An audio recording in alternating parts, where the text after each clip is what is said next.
तुमच्या बँक खात्यातनं अकाउंटमधनं पैसे अचानक गायब झालेत का? किंवा कोणी ऑनलाईन तुमची फसवणूक केली आहे का? घाबरू नका.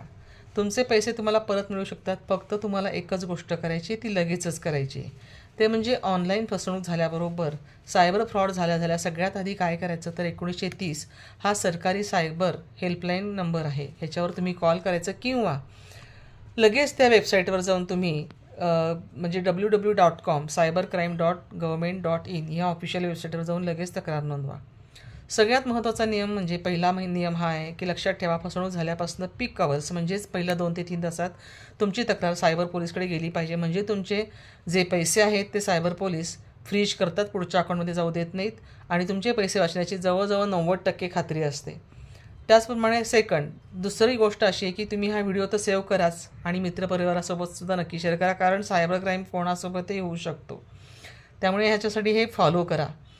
तिसरं म्हणजे तुम्ही जेव्हा समजा तुम्हाला आता एखादा नंबरवरनं फोन येतो आहे अनोळखी नंबरवरनं आणि ती व्यक्ती तुम्हाला सांगते की मी बँकेतला मॅनेजर बोलतो आहे, तुमचं ATMचं कार्ड ब्लॉक झालेलं आहे आणि तुम्ही तुमचा OTP सांगा. आपण घाबरून जाऊन लगेच OTP सांगतो. बघता बघता तुमच्या अकाउंटमधले पैसे 50,000 1,00,000 गायब होतात. मग काय करायचं तर 1930वरती लगेच कॉल करायचा.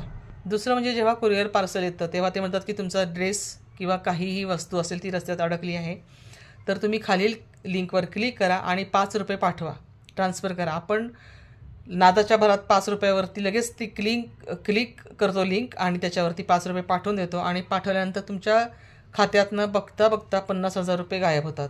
मग अशावेळी काय करायचं तर कोणत्याही लिंकवरती क्लिक करायचं नाही, हे सगळ्यात पहिल्यांदा लक्षात ठेवा. 2 तासाच्या सायबरला तुम्ही लगेच इन्फॉर्म केलं पाहिजे. तिसरं म्हणजे समजा तुमचा पार्ट टाईम जॉब आहे, लाईक करा आणि पैसे कमवा, अशी खूप जाहिरात सध्या फेसबुकवरती पाहायला मिळते, इंस्टाग्रामवर पाहायला मिळते. तर तुम्ही फक्त यूट्यूब व्हिडिओ लाईक करा आणि रोज ₹3,000 कमवा, अशा मेसेजेसना अजिबात तुम्ही बिलकुलही म्हणजे रिस्पॉन्स देऊ नका. कारण काय होतं की अशा अनोळख्या व्यक्ती टास्क पूर्ण करण्यासाठी तुमच्याकडे पैसे मागतात. तुम्ही लिंकवर क्लिक करता आणि तुमच्या लिंकवर क्लिक करण्याबरोबर तुमच्या अकाउंटमधले सगळे पैसे गायब होतात. तेव्हा पहिली गोष्ट एक करायची की सायबर क्राईमला फोन करायचा किंवा वेबसाईटला कळवायचं, हे लक्षात ठेवा. आता सगळ्यात महत्त्वाची सूचना ही आहे की मागच्या गेल्या गॅस सिलेंडरचा स्फोट झाला तर काय, याच्यावरती मला भरभरून तुमचा प्रतिसाद मिळाला, त्याबद्दल तुम्हाला खूप खूप धन्यवाद. तुमचं खूप खूप कौतुक. ज्या लोकांनी सभ्य कमेंट्स केलेले आहेत, ज्यांना खरोखरच माहिती आवडली आहे, त्यांचं मी खूप कौतुक करते. पण ज्या लोकांनी असभ्य कमेंट्स केलेले आहेत त्यांचा मी निषेध करते. त्यांनी माझ्या चॅनलवरचे व्हिडिओही बघू नयेत, रील्सही बघू नयेत आणि कमेंट्सही करू नयेत. त्यांना आग्रह नाही, निमंत्रणही नाही. तेव्हा ही दक्षता घ्या की माझ्या चॅनलवर त्या